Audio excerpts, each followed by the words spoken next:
What if anxiety is just an old alarm system? Your phone buzzes, just a notification, nothing urgent. But your heart rate spikes before you even look at the screen. Your palms get damp, your chest tightens. For half a second, your body is certain something is wrong. You check the phone. It's an email from your boss, subject line blank. Still nothing has happened. No danger, no emergency, no threat.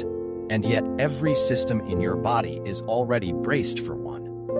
You call this anxiety, but the real answer is far stranger. That racing heart wasn't built for emails. It was built for something that hasn't tried to eat a human in about 10,000 years. Your body doesn't know the difference between a blank subject line and a lion in the grass. That's the strange part. It never learned. 200,000 years ago, your ancestors lived in a world where hesitation could kill you. A rustle in the bushes, a shadow that moved wrong, a silence where birdsong should be.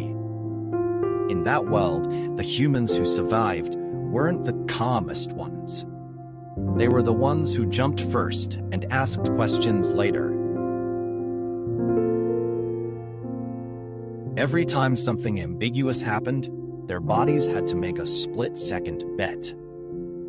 Was that sound a predator or just the wind? Guess wrong in one direction. And you waste a little energy tensing up over nothing.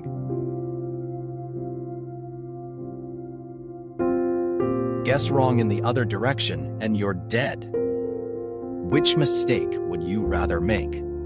The evolutionary biologist Randolph Nessa has a name for this.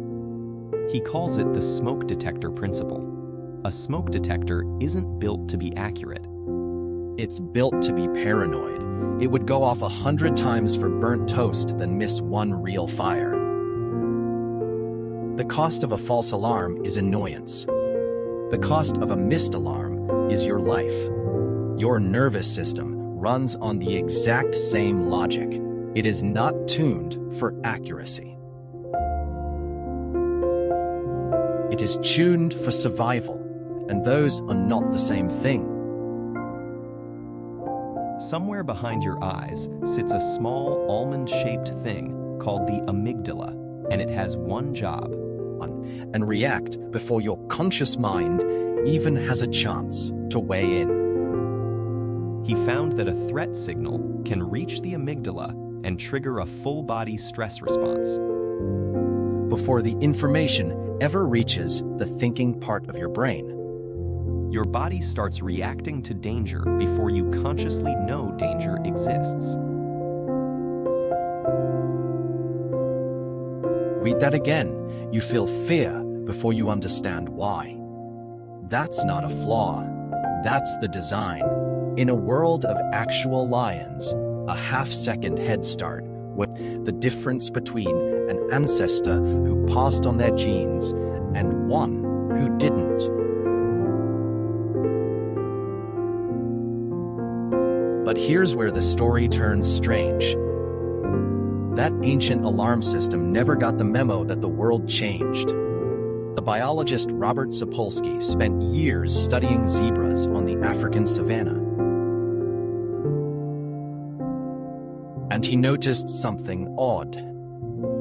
A zebra can be grazing peacefully seconds after literally outrunning a lion. Speech 1, its stress hormones drop, and it goes back to eating grass.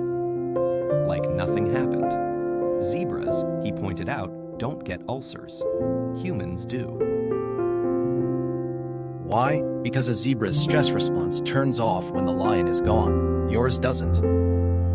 You can activate the exact same hormonal cascade just by remembering an argument from 3 days ago, or worrying about a meeting that hasn't happened yet, or reading a message with no punctuation and deciding it sounds cold. Your ancestors' alarm system only had to handle physical threats that showed up in front of them and then left. Yours has to handle threats that exist only as thoughts. Threats you can carry around all day, replay at 2 a.m., invent before they've even happened. The lion shows up once. The imagined lion never leaves. And modern life doesn't just fail to switch this system off, it feeds it constantly. A notification is a small, ambiguous signal, arriving without warning, demanding an instant reaction. Sound familiar? It's structurally identical to a rustle in the grass. Your amygdala can't tell the difference between a predator and a Slack message. Both register as the same thing: unknown, sudden, unresolved threat. So it fires the same response it fired for your ancestors. Heart rate up, breathing shallow, muscles ready to act, except there's no lion to run from and no branch to climb.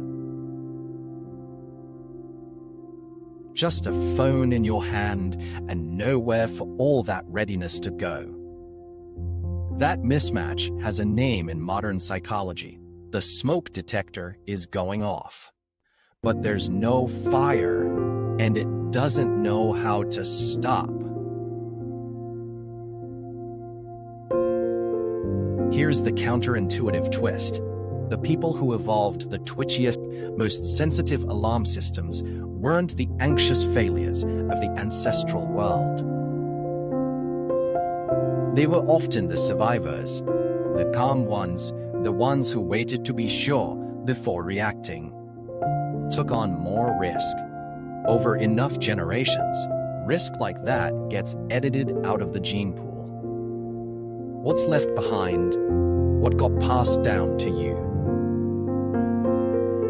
is a brain that leans toward alarm rather than away from it. If the pine that toned to. Your anxiety isn't a malfunction. It's an inheritance. You are, quite literally, descended from the warriors. That reframes the whole problem, doesn't it? You're not broken for feeling your pulse spike over an unread message.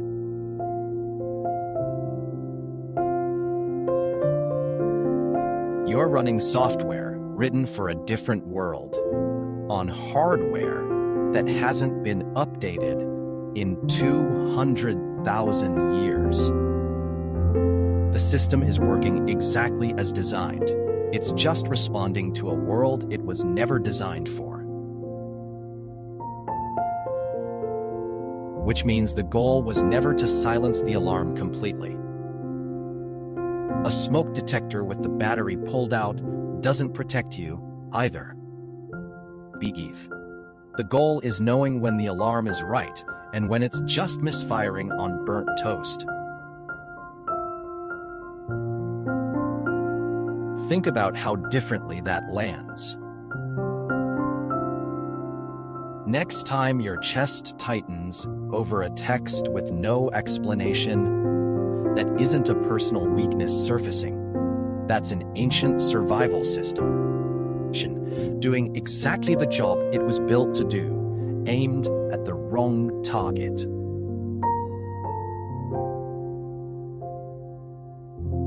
The tiger isn't in the grass anymore. It's in your inbox, in your group chat, in the pause before someone replies. Your ancestors needed a system that reacted first and thought later, because thinking later was still fast enough to save them. You inherited that system, whole, unedited, dropped into a world of infinite ambiguous signal, arriving every few minutes. No wonder it never rests. So tonight, when your phone buzzes and your stomach drops before your eyes even focus on the screen, notice what's actually happening. That is not you overreacting. That is 200,000 years of survival instinct, mistaking a notification for a predator. Because for almost the entire history of your species, that mistake was the safer one to make. The alarm still works. It just needs a better map of what danger actually looks like now. You were never anxious. You were just still listening for the lion.